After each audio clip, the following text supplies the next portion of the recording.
Hello दोस्तों, आज हम डिस्कस करेंगे पाइल्स। इसको हम हेमोरॉइड्स और बवासीर के नाम से भी जानते हैं। और डिस्कस करेंगे फिस्टुला, भगंदर या फिसल क्या होता है। साथ ही साथ यहाँ पर जानेंगे इसकी मेडिसिन के बारे में। तो कौन सी मेडिसिन और ऑइंटमेंट या क्रीम्स जो है यहाँ पर यूज़ की जाती हैं। तो चलिए दोस्तों शुरू करते हैं। तो सबसे पहले तो यहाँ पर इसकी टर्मिनोलॉजी को सीखेंगे कि कौन से शब्द का क्या मतलब होता है। अब यहाँ पर है पाइल्स। पाइल्स का क्या मतलब होता है? पाइल्स का मतलब होता है उभरी हुई गांठें। और हेमोरॉइड्स, हेमोरॉइड्स का क्या मतलब होता है? यहाँ पर दो शब्द हैं। पहला है हीम। हीम मतलब होता है ब्लड, रॉइड्स मतलब होता है देखिए उभार। तो यहाँ पर पूरे शब्द का ये मतलब हुआ कि खून से भरी गांठें। नेक्स्ट आता है बवासीर। बवा का मतलब होता है बीमारी और सीर का मतलब होता है ब्लड। तो बवासीर का मतलब होता है ऐसी बीमारी जिसमें ब्लडिंग हो। अब यहाँ पर नेक्स्ट आता है फिस्टुला। तो फिस्टुला में क्या होता है? फिस्टुला को हम भगंदर के नाम से भी जानते हैं या हम इसको नासूर के नाम से भी जानते हैं। तो ये हमारा एनल कैनाल होता है। तो ये एनल का रास्ता होता है। अगर देखिए एनल के अलावा कहीं और जो है नासूर बन जाता है या रास्ता बन जाता है तो हम इसको फिस्टुला के नाम से जानते हैं। नेक्स्ट टर्म आता है फिसर। फिसर मतलब होता है दरार। तो यहाँ पर एनल कैनाल में अगर दरार बन जाती है तो इसको हम फिसर के नाम से जानते हैं। यहाँ पर जो एनल कैनाल होती है, यहाँ पर खून की नसें होती हैं जिसको हम वेंस के नाम से जानते हैं। अगर ये वेंस फूलकर मोटी हो जाती है, मतलब कि स्वेल कर जाती है, मतलब कि फूल जाती है, तो इसको हम पाइल्स के नाम से जानते हैं। तो यहाँ पर स्टूल जैसे ही यहाँ पर पास होता है तो स्टूल के एब्रेशन के कारण ये जो है फट जाती हैं। उसके कारण यहाँ पर ब्लीडिंग देखने को मिलती है। तो यहाँ पर दो तरीके के हेमोरॉइड्स देखने को मिलते हैं। पहला इंटरनल हेमोरॉइड्स, दूसरा एक्सटर्नल हेमोरॉइड्स। तो यहाँ पर जानेंगे हम इसकी मेडिसिन के बारे में। तो पहली आती है पाइलम। पाइलम एक सुपेसिटरी मेडिसिन होती है। ये ओरली नहीं ली जाती है। तो पाइलम सुपेसिटरी को एनल कैनाल के अंदर इंसर्ट कर दिया जाता है। तो ये एनल कैनाल में ही डिफ्यूज हो जाती है। तो इसको पर डे एक सोने से पहले जो है एनल कैनाल में इंसर्ट कर दिया जाता है। नेक्स्ट आती है कुछ ऑइंटमेंट्स और क्रीम जैसे कि पाइलम। दूसरी आती है एनोवेट। नेक्स्ट आती है प्रोक्टोसेडिल और इसके बाद आती है पाइलेक्स फोर्ट और हेडेंसा।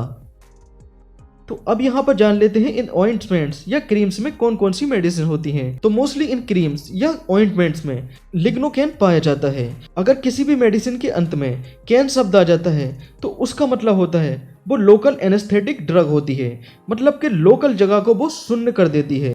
अब जैसे इस क्रीम को एनल कैनाल के अंदर लगा दिया जाता है तो लिग्नोकेन की वजह से ये जगह सुन्न हो जाती है, क्योंकि ये लोकल एनेस्थेटिक ड्रग होती है। तो ये जगह सुन्न होने के कारण पेशेंट को रिलीफ मिलता है।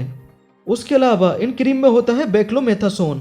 अगर किसी भी मेडिसिन के अंत में अगर सोन टर्म आ जाता है तो उसका जो नेचर होता है वो स्टेरॉयडल नेचर होता है। तो स्टेरॉयडल नेचर होने के कारण ये क्या करता है, तो ये एनल कैनाल में जो खुजली मतलब कि ईचिंग और एलर्जी और यहाँ पर जो स्वेलिंग आ जाती है उसको रोकता है।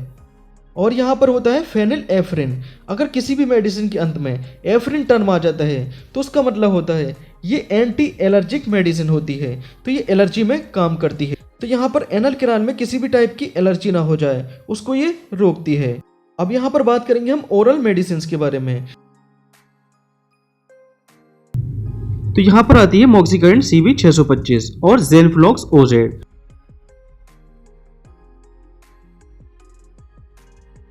दोनों ही एक एंटीबायोटिक मेडिसिन होती हैं, तो दोनों का यहाँ पर कॉम्बिनेशन लिया जाता है।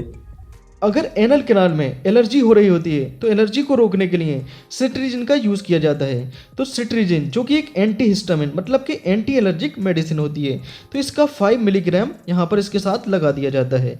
और साथ ही साथ यहाँ पर ज़ीरोडोल P जो कि एक एनसेड क्लास की मेडिसिन होती है। इसमें होता है एसिक्लोफिनेक 100 मिलीग्राम और पैरासीटामोल 325 मिलीग्राम। तो अगर एनल कैनाल में किसी भी टाइप का पेन हो रहा होता है तो ज़ीरोडोल P को यहाँ पर इसके साथ लगा दिया जाता है। अगर यहाँ पर पाइल्स में अगर ब्लीडिंग हो रही होती है तो यहाँ पर ट्रेनेक्सा 500 जिसमें ट्रेनेक्सामिक एसिड होता है इसको भी इसके साथ लगा दिया जाता है। तो इसको एज अ BD यूज़ किया जाता है। तो ये मेडिसिन कितने दिन तक चलती हैं? ये लगभग 1 वीक से लेकर मतलब कि 1 सप्ताह से लेकर 2 सप्ताह तक चलती हैं। अब जैसे कि हम जानते हैं ये जो बीमारी होती है वो मेनली कॉन्स्टिपेशन मतलब कि कब्ज के कारण होती है। तो यहाँ पर देखिए लैक्सेटिव ड्रग्स का यूज़ किया जाता है। तो लेक्सेटिव मेडिसिन जो कि कब्ज में यूज़ होती हैं, तो जैसे कि पिकलिन, पिकलिन में होता है सोडियम पिकोसल्फेट टैबलेट, यहाँ पर ये 10 mg होती है, ये रात में सोते टाइम ली जाती है। और यहाँ पर एक सिरप का यूज़ किया जाता है जिसको हम क्रीमाफेन सिरप के नाम से जानते हैं। अगर हम बात करें इसकी डोज की तो दिन में ये बीडी ली जाती है, तो 1 से लेकर 2 चम्मच ये बीडी आप ले सकते हैं। तो ये दोनों कॉन्स्टिपेशन में काम करती हैं। अब यहाँ पर नेक्स्ट ऑइंटमेंट आता है नेट्रोबिट के नाम से, यहाँ पर होती है नाइट्रोग्लिसरीन। तो यहाँ पर जो एनल कैनाल होती है इसमें जो इंस्पेक्टर मसल्स होती हैं जिसका काम होता है एनल कैनाल को सिकुड़ना और फूलना, मतलब कि कंट्रिक्शन और रिलैक्सेशन का इसका काम होता है। अब जैसे ही नाइट्रोग्लिसरीन ऑइंटमेंट यहाँ पर लगा दिया जाता है, अब ये मसल्स जो होती हैं वो रिलैक्स कर जाती हैं, तो ये इंस्पेक्टर जो है ओपन हो जाता है, मतलब कि खुल जाता है, और इसके कारण यहाँ पर जो स्टूल होता है वो आसानी से यहाँ पर पास हो जाता है।